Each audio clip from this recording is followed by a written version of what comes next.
Le ciel matinal au-dessus de Rila Prime flamboyait d'orange et de rouge, lorsqu'un autre vaisseau ennemi perça les défenses orbitales. L'ambassadrice Kira colla son visage contre la fenêtre blindée du bâtiment gouvernemental, observant des morceaux de métal pleuvoir comme des étoiles mortelles. Ce spectacle lui retourna l'estomac. 3 semaines auparavant, ce même ciel était d'un bleu pur, peuplé uniquement de paisibles vaisseaux de transport et de quelques patrouilleurs. Désormais, tout était différent. L'Empire Vorton était arrivé sans avertissement, sans exigence, sans même une déclaration de guerre. Leurs immenses vaisseaux noirs étaient simplement apparus aux confins de l'espace rilinien et avaient commencé à tout détruire sur leur passage. Ambassadeur, nous avons besoin de vous dans la salle de communication, dit Tom, son assistant humain. Son visage était pâle, et elle lisait la peur dans ses yeux. Tom travaillait sur Rila Prime depuis 2 ans dans le cadre d'un programme d'échange culturel. Il était censé rentrer chez lui le mois suivant. Désormais, aucun d'eux ne savait s'il y aurait un foyer où aller. Kira suivit Tom dans les couloirs du complexe gouvernemental. Des lumières d'urgence clignotaient en rouge le long des murs, et elle entendait le bruit lointain des explosions. Les forces terrestres vortiennes avaient débarqué la veille sur le continent nord. Les rapports qui arrivaient n'étaient pas bons. La salle de communication bourdonnait d'activité. Des dizaines de techniciens rilins travaillaient à leur poste, envoyant des messages à travers la galaxie et coordonnant ce qui restait de leur flotte.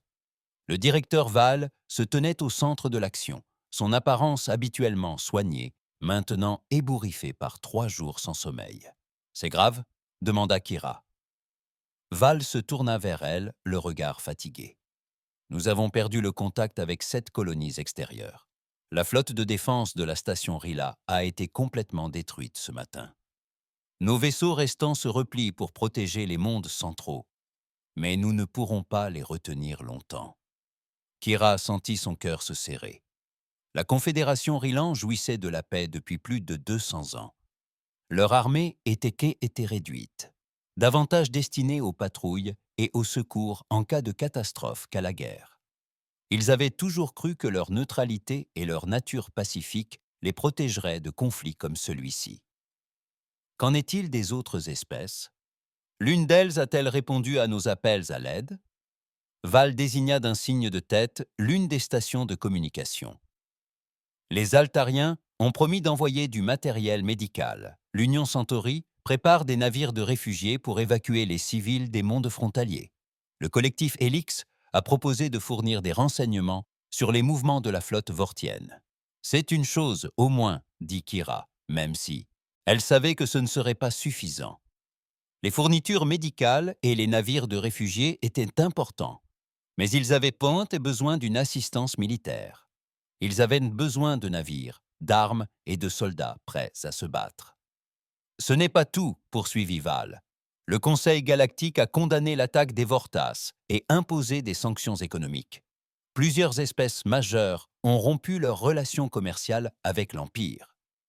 Kira faillit rire, mais la situation était dénuée d'humour. Les sanctions économiques prendraient des mois, voire des années, avant d'avoir un quelconque effet.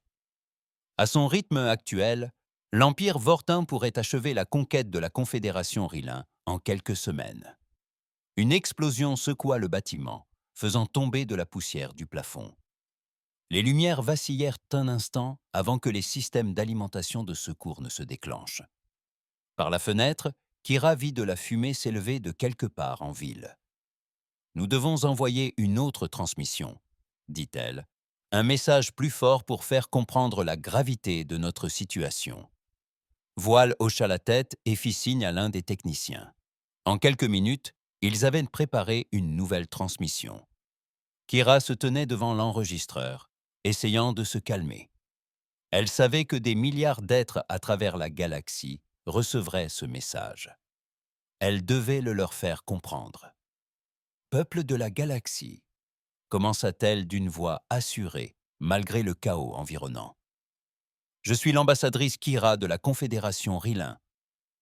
Au moment où je vous parle, nos mondes sont attaqués par l'Empire Vorta. Ils ont détruit nos colonies extérieures et progressent vers nos systèmes centraux. Notre peuple est en train de mourir. Elle marqua une pause tandis qu'une autre explosion résonnait au loin. Nous avons toujours été une civilisation pacifique. Nous n'avons jamais cherché le conflit avec aucune espèce. Nous avons contribué au commerce, à la science et à la culture galactique pendant des siècles. Nous avons aidé les autres dans le besoin. Aujourd'hui, c'est nous qui avons besoin d'aide. Les Yao. Les mots venaient du cœur, non d'un discours préparé. Nous ne demandons pas à vos soldats de mourir pour notre cause. Nous sollicitons toute l'aide que vous pouvez nous apporter. Vaisseaux, armes, ravitaillement, tout ce qui pourrait nous aider à survivre à cet assaut. L'Empire Vortain cherche à détruire tout ce que nous avons construit, tout ce que nous sommes. S'il vous plaît, si vous avez toujours cru en la justice, en la protection des innocents, aidez-nous maintenant. Croyez en la justice, en la protection des innocents. Aidez-nous maintenant.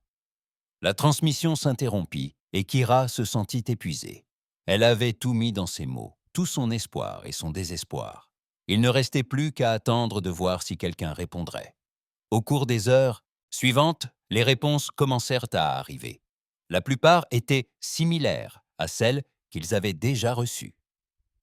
La République viridienne enverrait des vivres. Les mondes aquatiques proposaient d'accueillir des humains et des réfugiés. La confrérie de fer promettait de partager des renseignements sur les tactiques des Vortons.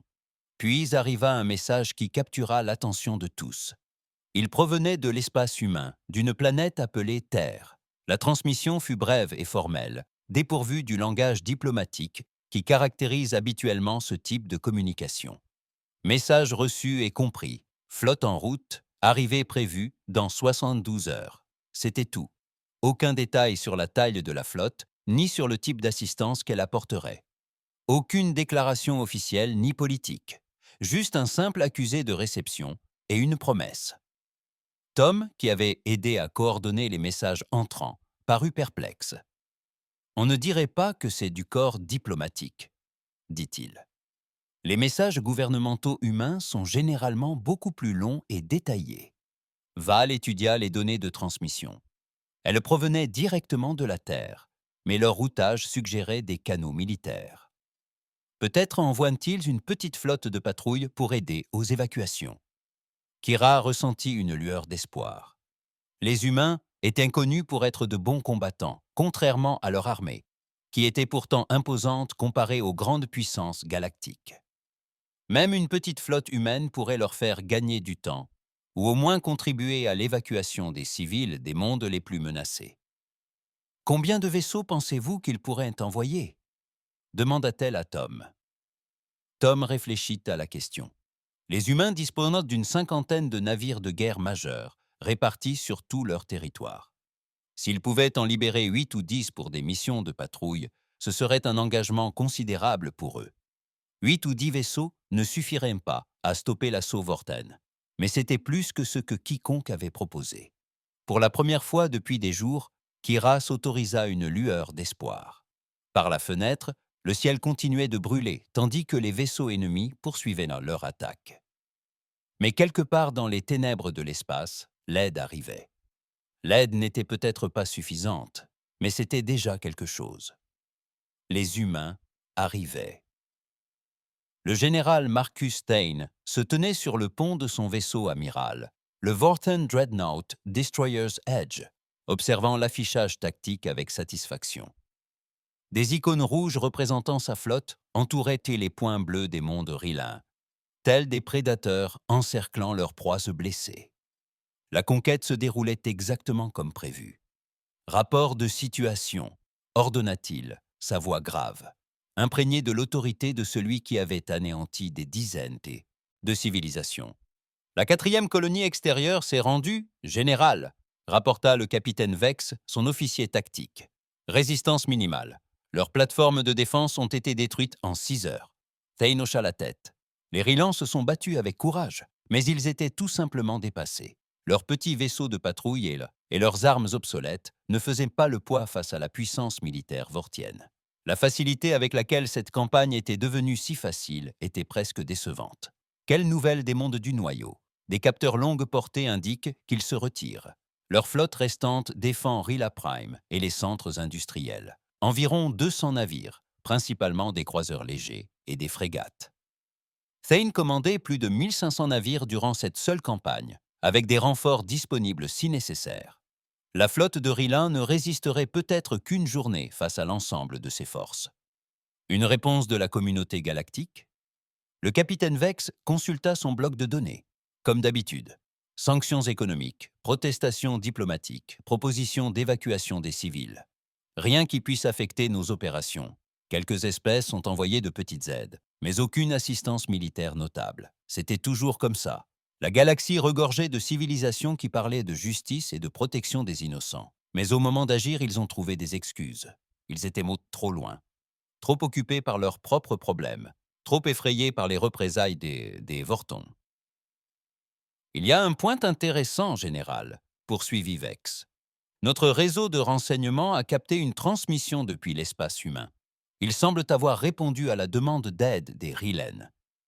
Thane se détourna de l'écran tactique. Des humains? L'espèce de ces petits mondes proches de la bordure? Oui, général. Ils envoyèrent un message annonçant l'envoi d'une flotte. L'espace d'un instant, Thane ressentit une pointe d'inquiétude. Puis il se souvint de ce qu'il savait des humains. C'était une espèce jeune, à peine 3 siècles d'expérience dans les voyages spatiaux. Leur territoire comprenait une trentaine de systèmes, principalement de petites colonies et des stations de recherche. Leur armée était minuscule comparée aux grandes puissances galactiques. Combien de vaisseaux envoient-ils? Inconnu, général. Le message était bref. Nos analystes estiment qu'il pourrait se passer d'une douzaine de vaisseaux tout au plus sans laisser leur territoire sans défense. Thane se détendit. Une douzaine de vaisseaux humains ne changerait rien à sa campagne. Au contraire, cela pourrait fournir à ses équipages un exercice de tir supplémentaire. Poursuivons notre progression. Nous atteindrons les mondes centraux d'ici 48 heures. Pendant ce temps, à travers la galaxie, dans le système solaire, un événement sans précédent se produisait. La Terre, planète natale des humains, bourdonnait d'activité. D'énormes cargos étaient lancés depuis des chantiers navals orbitaux, transportant du matériel et du personnel vers un point de rassemblement près de Mars. L'amiral Rebecca Stone se tenait au centre de commandement de la base lunaire, observant les mouvements de la flotte à travers l'espace humain sur des dizaines d'écrans. Des vaisseaux convergeaient de tous les coins du territoire humain, ne laissant que des équipages réduits pour assurer la sécurité de base. Rapport de l'Alliance Europa, amiral, dit le commandant Davis, son assistant. Ils ont engagé 67 vaisseaux, dont la totalité de leur escadron de croiseurs lourds. L'Union coloniale Mars, 94 vaisseaux, dont leur nouveau groupe aéronaval. Ils retirent des vaisseaux de la flotte de protection contre l'exploitation minière des astéroïdes. L'amiral Stone hocha la tête, prenant des notes sur sa tablette. La réponse fut immédiate dès l'appel. Tous les gouvernements humains, des plus grandes nations aux plus petites colonies indépendantes, ont accepté de contribuer selon leurs moyens. Qu'en est-il des colonies extérieures? Même les colonies frontalières envoient ce qu'elles ont. Le capitaine Miller amène 12 patrouilleurs du système Tau 7. La station de recherche de Wolf 359 envoie son vaisseau d'exploration avec un équipage volontaire. L'ampleur de la mobilisation a stupéfié Stone lui-même. Les humains s'étaient déjà affrontés à maintes reprises au cours de leur histoire, mais face à une menace extérieure contre des civils innocents, les vieilles rivalités s'évanouissaient du jour au lendemain. Décompte total jusqu'à présent. Le commandant Davis a vérifié sa liste principale. 2483 navires confirmés. Nous attendons toujours les chiffres définitifs de plusieurs systèmes. Stone ressentit une satisfaction sombre. L'Empire Vorten était sur le point d'apprendre quelque chose sur l'humanité qu'aucune autre espèce n'avait encore découvert. Les humains se battaient peut-être entre eux, mais ils faisaient front commun face aux tyrans. Des nouvelles des convois de ravitaillement. Les transports maritimes chargent dans 17 zones de transit différentes. Les cargos transportant des munitions et du matériel de réparation devraient atteindre le point de rassemblement d'ici 18 heures. Stone se tourna pour observer l'écran principal, qui montrait la flotte humaine grandissante près de Mars. Des vaisseaux de toute taille et de toute classe remplissaient l'espace autour de la planète rouge. D'anciennes frégates ayant servi lors des guerres coloniales flottaient à côté de destroyers flambant neufs tout droit, sortis des chantiers navals. Des cargos civils convertis pour la guerre volaient aux côtés de transports militaires. « Amiral », dit le lieutenant Roberts depuis le poste de communication, « nous recevons une transmission de l'ambassadrice Rillen. Elle nous remercie de l'aide promise et demande des précisions sur la taille de notre flotte. » Stone réfléchit. Les humains avaient délibérément gardé une réponse vague. Non, personne dans la galaxie ne connaissait la véritable taille de leur armée, car ils n'avaient jamais eu besoin de la déployer d'un seul coup. Dites-lui que nous fournirons toute l'aide nécessaire. Sans précision. Oui, amiral ? Stone reporta son attention sur les rapports de la flotte. Le nombre de vaisseaux continuait de croître à mesure que de nouveaux arrivaient au point de rassemblement. Ce qui avait commencé comme une mission de sauvetage devenait la plus grande opération militaire de l'histoire de l'humanité. De retour dans l'espace Vortin, le général Tain examinait les plans définitifs de l'assaut sur les mondes centraux de Rion. Sa flotte se mettait déjà en position, confiante dans son écrasante supériorité. Confiante dans son écrasante supériorité. « Général », appela le capitaine Vex depuis sa station, « nous captons des signatures hyperspatiales. Plusieurs contacts approchent depuis l'espace humain. » Thane leva les yeux de ses plans tactiques. « Combien de contacts ?» Vex étudia ses capteurs en fronçant les sourcils. « Les relevés sont inhabituels, général. Il semble y avoir d'importantes interférences. S'agit-il de vaisseaux militaires? Difficile à déterminer à cette distance. La distorsion hyperspatiale suggère une petite flotte, peut-être 15 à 20 vaisseaux. » Thane hocha la tête sans surprise. C'était à peu près ce qu'il attendait des humains. Une force symbolique pour se rassurer d'avoir aidé, mais loin d'être suffisante pour influencer l'issue. Poursuivons le plan d'assaut. Dès l'arrivée des vaisseaux humains, nous nous en occuperons rapidement et nous nous remettrons au travail. La flotte vortienne avança vers les mondes du noyau de Rilly, ignorant que l'humanité allait démontrer pourquoi elle n'avait jamais perdu une guerre une fois décidée à la mener. Les alarmes hyperspatiales retentirent dans tous les vaisseaux de la flotte vortienne. Le général Tain se précipita sur la passerelle de son vaisseau amiral, s'attendant à voir la petite force de secours humaine détectée par ses capteurs quelques heures plus tôt. Ce qu'il vit le figea net. L'espace aux confins du système Rillen se déchirait. Non pas les petites fissures habituelles qui marquaient les vaisseaux isolés ou les petits escadrons sortant de l'hyperespace, mais de profondes déchirures dans la réalité elle-même. Le premier vaisseau qui émergea était énorme, un dreadnought humain 2 fois plus grand que tout ce qui figure dans les archives des renseignements vortoniens. Puis vint un autre, et encore un autre, rapport du capitaine Vex, aboya Thane, essayant de dissimuler la stupeur dans sa voix. Vex fixait ses instruments, le visage blême. « Général, je détecte d'énormes distorsions hyperspatiales dans tout le secteur. Plusieurs formations de flotte abandonnent leurs sauts. L'écran se remplit de vaisseaux de guerre humains de toutes sortes, d'immenses cuirassés dotés d'armes hérissées, comme des épines métalliques, des destroyers élancés se déplaçant avec une grâce prédatrice, des croiseurs lourds dont le blindage brillait sous l'étoile du système, des porte-avions si grands qu'ils ressemblaient à des cités flottantes. « Combien ?» demanda Tain. « Je compte toujours, général. Le décompte actuel dépasse les 800 navires et grimpe. 800. » Tain sentit la glace lui monter à l'estomac. Ses rapports de renseignement estimaient que l'armée humaine entière comptait moins de 200 navires de guerre majeurs. D'où venaient tous ces navires? Moins de 200 grands navires de guerre.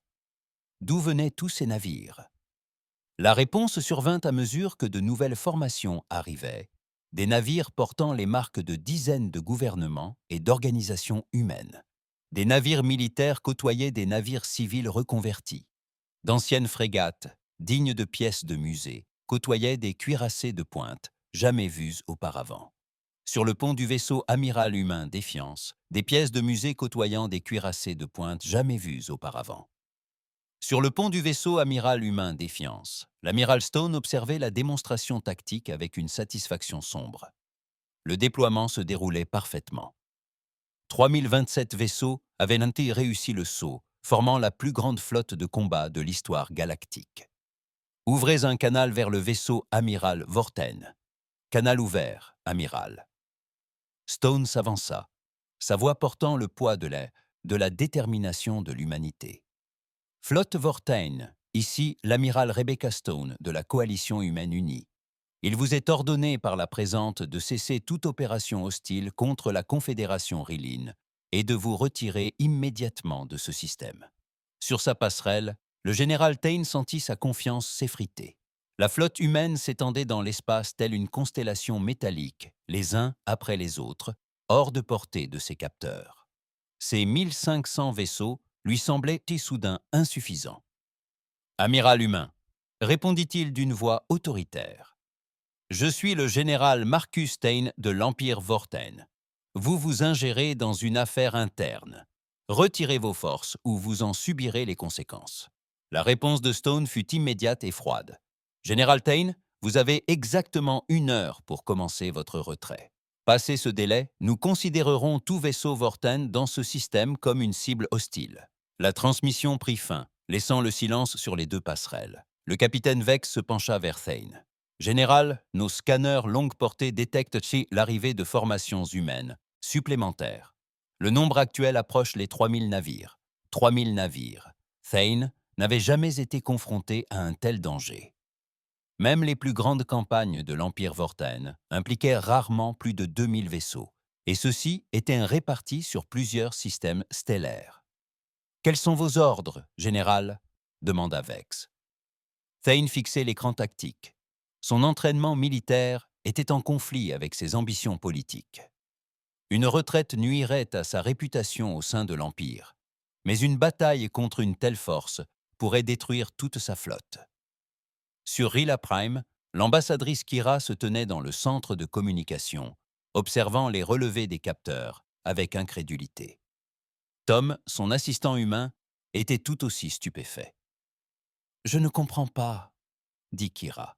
« Vous m'aviez dit que les humains pourraient envoyer 8 ou 10 vaisseaux. » Tom secoua la tête, les yeux rivés sur l'écran. « Je n'en avais aucune idée. Personne ne le savait. » Voici tous les vaisseaux humains de l'espace, plus certains dont j'ignorais l'existence. Le directeur Val les a rejoints à la station de détection. Les relevés indiquent plus de 3000 vaisseaux humains. C'est plus que la flotte entière de la plupart des espèces. Mais comment ? Demanda Kira. Comment une petite civilisation comme l'humanité a-t-elle pu rassembler une telle force ? Tom resta silencieux un instant, réfléchissant. Nous ne sommes pas un seul gouvernement, dit-il lentement. Nous sommes des dizaines de nations, des centaines de colonies, des milliers de colonies. Chacune possède ses propres vaisseaux, ses propres défenses. Je crois qu'ils sont tous venus. L'ampleur de la tâche était stupéfiante. Chaque colonie humaine, chaque station de recherche, chaque avant-poste minier avait contribué selon ses moyens. Les vaisseaux qui patrouillaient les routes commerciales, exploraient les étoiles lointaines ou défendaient les mineurs d'astéroïdes faisaient désormais partie de la plus grande flotte de sauvetage de l'histoire galactique. À bord du Défiance, l'amiral Stone recevait les rapports de ses commandants de formation. La flotte se déployait en formation de combat, une danse complexe de milliers de vaisseaux prenant leur position assignée. « Amiral, dit le commandant Davis, nous recevons une transmission du gouvernement Rion. L'ambassadrice Kira souhaite vous parler. Passez-la. » L'écran s'est rempli de l'image d'un diplomate Rion fatigué mais plein d'espoir. « Amiral Stone, je suis l'ambassadrice Kira. Au nom de mon peuple, je dois demander pourquoi. Pourquoi l'humanité a-t-elle envoyé une force aussi massive pour nous aider ?» Stone réfléchit à la question. Comment expliquer la réaction de l'humanité face à l'injustice?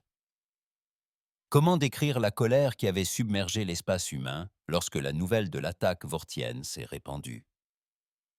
Ambassadeur, quand quelqu'un appelle à l'aide, les humains répondent. Quand des innocents sont menacés, nous n'envoyons pas juste assez d'aide pour nous réconforter. Nous envoyons tout ce que nous pouvons. La simple honnêteté de cette déclaration flottait entre eux. Sur le vaisseau amiral Vorten, le général Tain prit sa décision. 3000 navires ne constituaient pas une force qu'il pouvait vaincre, pas sans des renforts massifs qui mettraient des semaines à arriver. Les colonies de Rilin ne méritaient pas la destruction de toute sa flotte. Capitaine Vex, signalez à tous les vaisseaux. Nous nous retirons vers la frontière du système. Général, vous m'avez entendu. Retrait total. Nous allons nous regrouper et demander des forces supplémentaires au haut commandement. Alors que l'imposante flotte Vortine entamait sa retraite, l'amiral Stone s'autorisa un moment de satisfaction. Les tyrans reculaient face à des adversaires qui ne se laisseraient pas intimider. Tous les vaisseaux maintiennent chassant leur formation. Nous escorterons la flotte vortienne jusqu'à la frontière du système et veillerons à ce qu'elle ne revienne pas. L'armada humaine avançait telle une marée. De métal et de détermination, 3000 vaisseaux unis dans un même but. À travers la galaxie, d'autres espèces observaient leurs capteurs avec stupéfaction, tandis que l'humanité démontrait ce qui se passait lorsqu'elle décidait de faire la guerre. Les Vortans apprenaient ce que la galaxie était sur le point de découvrir. Les humains ne se battaient pas pour gagner des points ou du territoire. Lorsqu'ils combattaient, c'était pour mettre fin à la guerre. Le général Tain pensait avoir fait le bon choix en se retirant. Il avait tort. La flotte humaine ne s'est pas contentée d'escorter les Vortons jusqu'à la limite du système, comme prévu. L'amiral Stone a plutôt ordonné à ses forces de poursuivre l'ennemi en retraite, en suivant son rythme, tandis qu'ils tentaient de se regrouper dans leur zone de rassemblement, dans le système voisin. Amiral, le capitaine Vex a fait son rapport depuis son poste à bord du destroyer. La flotte humaine maintient sa formation derrière nous. Elle n'interrompt pas sa poursuite. Thane étudia l'affichage tactique. Les vaisseaux humains se déplaçaient avec une précision qui l'impressionnait malgré les circonstances. 3000 vaisseaux, maintenant une formation parfaite tout en naviguant à grande vitesse, n'était pas une mince affaire. La distance jusqu'à notre base de ravitaillement à la station Kepler, 18 heures, à la vitesse actuelle, général. Thane hocha la tête. Une fois arrivé à la station Kepler, il aurait accès à des renforts et à des navires de ravitaillement. Les humains devraient soit attaquer une position fortifiée, soit abandonner leur poursuite. Mais l'amiral Stone n'avait aucune intention de laisser les Vortons s'échapper pour se regrouper. Elle avait étudié tous les rapports sur les tactiques militaires, vortiennes, et savait qu'il profiterait du moindre répit pour faire venir davantage de vaisseaux et lancer une nouvelle attaque. « Signalez tous les commandants de formation », ordonna-t-elle. « Préparez-vous pour l'opération Hammer, lieutenant-commandant. » Hayes, chef des escadrons de chasseurs humains, reçut ses ordres avec une détermination farouche. Le plan était simple en théorie, mais terrifiant en exécution. Pendant que la flotte principale engageait les navires de guerre Vorten, des chasseurs perceraient leurs lignes et détruiraient leurs vaisseaux de commandement. Pilote, ici Hayes. Souvenez-vous de votre entraînement. Ces navires attaquent des civils innocents depuis des semaines. Aujourd'hui, nous leur montrons ce qui arrive lorsqu'ils s'en prennent à des personnes sous protection humaine. L'espace autour de la station Kepler a sombré dans le chaos lorsque les deux flottes se sont affrontées. Les vaisseaux Vortand, s'attendant à un engagement prudent, se sont retrouvés face à un ennemi qui combattait avec une intensité effrayante. Le capitaine Miller, commandant le destroyer Relentless, observait son écran tactique tandis que les tirs ennemis illuminaient ses boucliers. Armes à feu continuent. Ne les laissez pas se réorganiser. Le capitaine Vortin du croiseur Darkspear avait combattu dans une douzaine de campagnes, mais il n'avait jamais rien vu de tel. Les vaisseaux humains multiplient les attaques avec une férocité frisant la folie, se rapprochant à bout portant, là où leur blindage et leurs armes supérieures pouvaient infliger un maximum de dégâts. Ils ne combattent pas comme une armée civilisée, rapporta-t-il à son amiral. Ils attaquent comme des animaux sauvages. Mais ce n'était pas de la sauvagerie. C'était une agression calculée, fruit de la longue histoire guerrière de l'humanité. Tout commandant humain savait qu'au combat, l'hésitation tuait plus de soldats que le feu ennemi. Le temps de la diplomatie était révolu. L'heure était à la violence. Le commandant Blake mena une escadre de croiseurs lourds humains contre le convoi de ravitaillement Vortin. Ces vaisseaux se déplaçaient en parfaite coordination, concentrant leurs tirs sur une cible à la fois jusqu'à sa destruction, puis passant à la suivante. « Ciblez d'abord les navires de munitions », ordonna-t-il. « Coupez-leur la bride !» Le convoi Vortain tenta de se disperser, mais les vaisseaux humains anticipèrent chaque mouvement. Blake avait étudié les enregistrements des précédentes batailles Voules-Vorten, découvrant leurs schémas et leurs faiblesses. Lorsque l'ennemi tenta de former un écran défensif, son vaisseau se scinda en meute de chasseurs, qui attaquèrent sous différents angles. Sur la ligne de front principale, l'amiral Stone observait le combat se dérouler. La flotte Vorten était plus nombreuse et plus expérimentée, mais elle combattait un ennemi qu'elle ne comprenait pas.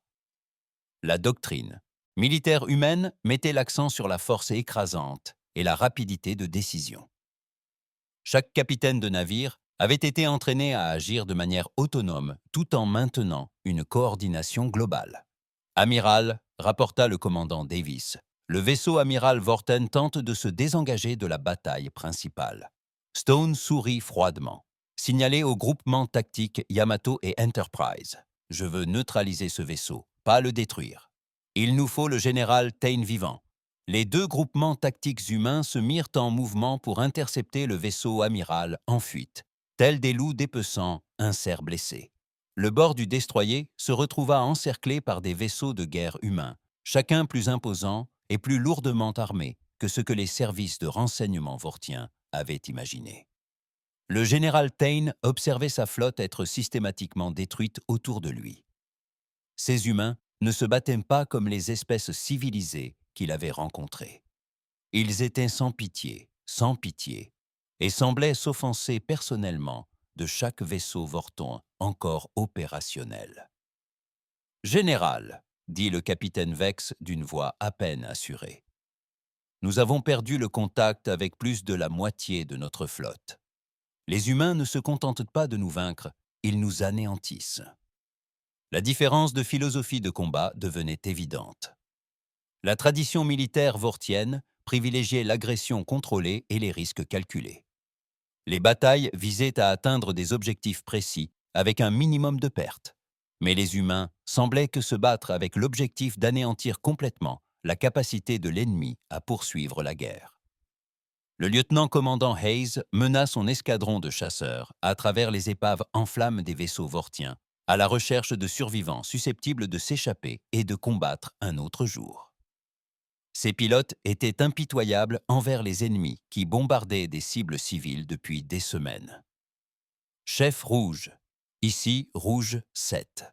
J'ai 3 chasseurs votants qui tentent de fuir vers le point de saut. Compris rouge 7, que des chasseurs. Aucun ennemi ne s'échappe. Nous y mettons fin aujourd'hui. » Les chasseurs humains se déplaçaient comme une meute de prédateurs, coordonnant leurs attaques grâce à un mélange d'entraînement et d'objectifs communs. Chaque pilote savait que chaque vaisseau vortin qui s'échapperait pourrait revenir attaquer d'autres civils innocents. De retour sur Rila, le premier ambassadeur Kira observait les rapports de bataille avec stupéfaction et une inquiétude grandissante. Les humains ne se contentaient pas de gagner, ils anéantissaient complètement l'une des forces militaires les plus redoutées de la galaxie. « Tom, dit-elle à son assistant humain, est-ce ainsi que votre peuple combat toujours ?» Tom resta silencieux un long moment, observant le spectacle tactique. Seulement quand on le juge nécessaire, répondit-il enfin. Les humains ont appris depuis longtemps qu'il est impossible de raisonner certains ennemis. Quand nous combattons, c'est pour mettre fin à la guerre. La bataille Kulade fit rage pendant 6 heures. Lorsqu'elle prit fin, la flotte Vorton avait cessé d'exister en tant que force de combat efficace. Des 1500 navires qui avaient attaqué la Confédération Rilin, moins de 200 restaient opérationnels et la plupart étaient endommagés, irréparables. Le général Tain était assis dans son fauteuil de commandement, entouré de consoles crépitantes et d'une odeur de fumée. Son vaisseau amiral fut paralysé, sa flotte détruite et sa carrière terminée. Les humains avaient accompli en une seule bataille ce que l'Empire Vortain croyait impossible. La voix de l'amiral Stone grésilla sur le canal de communication. « Général Tain, vous allez rendre vos vaisseaux restants et vous soumettre à la garde des humains. Toute tentative de poursuivre les hostilités entraînerait la destruction totale de votre flotte. » Tain observa son pont en ruine. Ses officiers attendaient des ordres qui ne viendraient jamais. La guerre était finie et l'humanité l'avait remportée de la manière la plus décisive. 3 jours après la bataille, le général Tain était assis dans la cellule de détention à bord du vaisseau amiral humain, le Défiance. La pièce était propre et confortable, rien à voir avec les brutales prisons de l'Empire Vorton. Ses ravisseurs lui avaient même fourni des livres et l'accès aux informations. Ce qu'il y lut bouleversa tout ce qu'il pensait savoir sur la galaxie. La destruction de sa flotte avait provoqué une onde de choc dans l'espace connu. Toutes les grandes civilisations analysaient la bataille. Des enregistrements. Essayant de comprendre comment l'humanité avait pu rassembler une force aussi massive en si peu de temps. Les académies militaires réécrivaient déjà leur manuel de guerre spatiale. L'amiral Stone entra dans la zone de détention, accompagné de 2 gardes. Elle affichait l'assurance tranquille de quelqu'un qui venait de remodeler la politique galactique d'une seule bataille. « Général Tain, » dit-elle en s'asseyant en face de lui, « comment vous adaptez-vous à votre situation ?» Tain étudia son visage, cherchant des signes de la cruauté qu'il attendait d'un conquérant. Au lieu de cela, il ne vit que de la courtoisie professionnelle et peut-être une pointe de pitié. « Mieux que je ne le mérite, amiral. Votre peuple m'a traité avec justice. Nous ne sommes pas l'Empire Vortin, général. Nous ne torturons pas les prisonniers et n'exécutons pas les vaincus. » Cette simple déclaration avait un poids que Tain commençait à comprendre. Les humains combattaient avec une efficacité dévastatrice, mais ils faisaient aussi preuve de clémence envers ceux qui se rendaient. C'était une combinaison que son peuple n'avait jamais maîtrisée. Que va-t-il m'arriver ? Cela dépend en partie de vous, répondit Stone. Le gouvernement Rilan veut que vous soyez jugé pour crimes de guerre. Le Conseil galactique exige des réponses sur Forth et ses politiques d'expansion. Le Conseil galactique exige des réponses sur les politiques d'expansion vortiennes. Votre propre empire a désavoué vos actions et vous a déclaré commandant rebelle. Thane hocha la tête d'un air sombre. Il s'y attendait. L'Empire Vorton n'a jamais admis son échec, préférant blâmer les commandants individuels lorsque les campagnes tournaient mal. Cependant, poursuivit Stone, si vous coopérez à notre enquête et fournissez des informations sur d'autres opérations militaires Vorton, nous pourrons faire en sorte que vous soyez jugé par des tribunaux humains plutôt que par des tribunaux rilins. Notre système judiciaire privilégie la réhabilitation à la vengeance. Cette offre surprit Tain. Après avoir détruit sa flotte de manière aussi radicale, les humains continuaient de faire preuve de clémence envers leur ennemi. C'était une philosophie que son peuple n'avait jamais comprise. Pendant ce temps, sur Rila Prime, l'ambassadeur Kira se tenait devant le complexe gouvernemental reconstruit, observant les équipes d'ingénieurs humains travailler aux côtés des équipes de construction rilaniennes. Les dégâts causés par l'attaque Vorten étaient réparés à une vitesse fulgurante. « Vos hommes travaillent avec une efficacité redoutable, » dit-elle à Tom, qui avait décidé de prolonger sa mission sur Rila Prime. « Nous avons l'expérience de la reconstruction après les guerres, » répondit Tom. « Les humains ont appris depuis longtemps que gagner une bataille ne sert à rien si l'on ne peut pas obtenir la paix qui suit. La flotte humaine n'était pas simplement partie après sa victoire. Elle était restée dans l'espace rilinien, contribuant à la restauration des infrastructures endommagées et assurant la sécurité pendant que la Confédération reconstruisait ses défenses. Ce fut une nouvelle surprise dans une série de révélations sur la nature humaine. Le directeur Weil les rejoignit, porteur de rapports de tout le territoire rilinien. La reconstruction progresse plus vite que prévu. Les équipes médicales humaines ont soigné plus de 50 000 civils blessés. Leurs ingénieurs ont rétabli le courant dans 6 colonies privées d'électricité après les attaques. Et l'aide militaire demanda Kira. Les attaques et l'aide militaire demanda Kira. Remarquable, répondit Val. Ils ne se contentent pas de nous fournir des armes et des navires. Ils forment notre personnel et partagent que leurs connaissances tactiques, nous aidant ainsi à bâtir une véritable force de défense pour la première fois de notre histoire. La transformation était visible partout. Les ingénieurs de Rilin ont travaillé aux côtés d'instructeurs humains, apprenant des techniques de construction avancées. Les officiers militaires ont étudié les tactiques de combat humaines et la planification stratégique. Même les administrateurs civils ont assisté à des conférences sur la gestion de crise et les interventions d'urgence. Mais les changements allaient au-delà de la simple assistance technique. La présence humaine avait redonné aux Rilons ce qu'ils avaient perdu lors de l'attaque Vorton, la confiance, en leur capacité à se défendre. Le capitaine Miller, désormais agent de liaison militaire auprès du gouvernement rilien, s'adressa à un rassemblement de commandants de la défense rilienne. La clé du succès militaire humain ne réside pas dans la supériorité technologique, expliqua-t-il. C'est un engagement supérieur. Lorsque nous combattons, nous le faisons avec toute notre force, pour des causes auxquelles nous croyons profondément. Les officiers rilines écoutaient attentivement. Leur propre tradition militaire privilégiait une planification rigoureuse et des réponses mesurées. L'approche humaine d'un engagement sans faille leur était étrangère, mais ils ne pouvaient contester son efficacité. Mais comment maintenir une telle unité demanda le commandant Nel, un officier rilin chevronné. Votre espèce est composée de centaines de gouvernements et de cultures différents. Comment avez-vous pu coordonner une réponse aussi massive et aussi rapide? Miller sourit. Car lorsque des innocents appellent à l'aide, les divergences politiques perdent toute pertinence. Chaque gouvernement humain comprenait que ne pas réagir équivaudrait à vivre avec la certitude qu'il aurait pu sauver des vies, mais qu'il avait choisi de ne pas le faire. Ce concept trouvait un écho auprès des officiers rilins. Leur propre confédération s'était construite sur des principes similaires d'entraide et de responsabilité partagée. Peut-être pourrait-il apprendre à appliquer ces mêmes valeurs à la défense militaire. À travers la galaxie, d'autres espèces parvenaient à des conclusions similaires. La réponse humaine à la crise de Rilin avait démontré des capacités que personne n'avait soupçonnées. Les agences de renseignement s'empressèrent de réévaluer leurs estimations de la puissance militaire humaine. Le corps diplomatique s'est empressé d'établir de meilleures relations avec les gouvernements humains. Le collectif Helix, l'une des principales puissances de la galaxie, a réévalué ses estimations de la puissance militaire humaine. Le corps diplomatique s'est empressé d'établir de meilleures relations avec les gouvernements humains.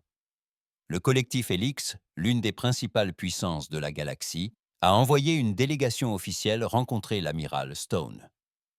L'ambassadrice Zahara, leur chef de la diplomatie, a exprimé le souhait de son gouvernement d'une coopération militaire plus étroite. Votre démonstration de compétence a été impressionnante, a-t-elle dit prudemment. Le collectif serait intéressé par des discussions sur des accords de défense mutuelle. Stone a examiné l'offre. Les humains sont toujours prêts à défendre des civils innocents contre une agression, mais nous ne sommes pas intéressés par la politique de puissance ou l'expansion territoriale. Si le collectif partage ces valeurs, nous pouvons discuter. Cela devenait une habitude. Les espèces qui avaient jusque-là considéré l'humanité comme une puissance mineure étaient désormais désireuses de nouer des alliances. Mais les humains étaient sélectifs, choisissant leurs partenaires en fonction de principes communs plutôt que d'avantages stratégiques. L'amiral Stone se tenait sur le pont d'observation de son vaisseau amiral, observant la flotte humaine se préparer à retourner chez elle. Système, l'armada massive qui avait secoué la galaxie, se disloquait en formations plus petites, chacune retournant à ses missions habituelles. « Amiral », dit le commandant Davis en la rejoignant au hublot d'observation.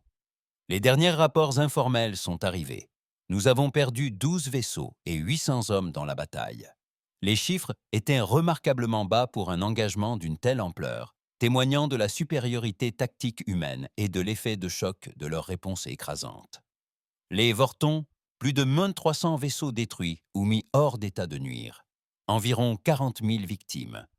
Leur flotte dans ce secteur. Elle avait été éliminée en tant que force de combat efficace. Stone hocha la tête, sentant le poids du commandement et le coût de la victoire. Chaque chiffre représentait des vies perdues, des familles détruites, un avenir écourté. Mais elle savait aussi qu'une action décisive maintenant empêcherait des pertes bien plus importantes à l'avenir. Signal à tous les vaisseaux, commandant. Mission accomplie. Nous rentrons. En quittant l'espace Rion, la flotte humaine laissait derrière elle une galaxie qui ne sous-estimerait plus jamais les petites espèces des systèmes Riem. L'humanité avait annoncé sa présence sur la scène galactique, non par la diplomatie ou le commerce, mais par une démonstration éclatante de ce qui se passe lorsque des innocents appellent à l'aide.